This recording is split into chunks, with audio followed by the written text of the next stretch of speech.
نظر بہتر بنانے کے لیے 7 بادام پیس کر آدھا چمچ سونف اور مصری کے ساتھ روزانہ لیں۔ گرمیوں میں آنکھ کی سرخی اور جلن دور کرنے کے لیے 5 یا 7 آملے مٹی کے پیالے میں رات کو بھگو دیں۔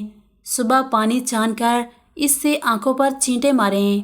بچوں میں پیٹ کے کیڑوں سے نجات کے لیے کمیلیا کا 3 گرام سفوف صبح شام دیں۔ پاؤں کی ایڑیاں پھٹنے اور جلن سے بچانے کے لیے 1 تولہ کچا سہاگا، 1 تولہ پھٹکڑی، 1 تولہ گندک لے کر پیس لیں۔ اس میں پیٹرولیم جیلی ملا کر رات کو سوتے وقت ایڑیوں پر لگائیں۔ چند دنوں میں افاقہ ہو جائے گا۔ موٹاپا کم کرنے کے لیے پیسی کلونجی آدھا چمچ 1 گلاس پانی میں ابال کر صبح نہار منہ اور شام کو لیں۔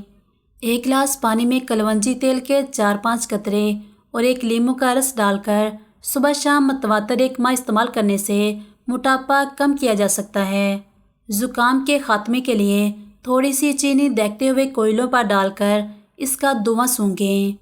ہرے دھنیے کا پانی نکال کر سونگھنے سے چھینکوں کو کنٹرول کیا جا سکتا ہے۔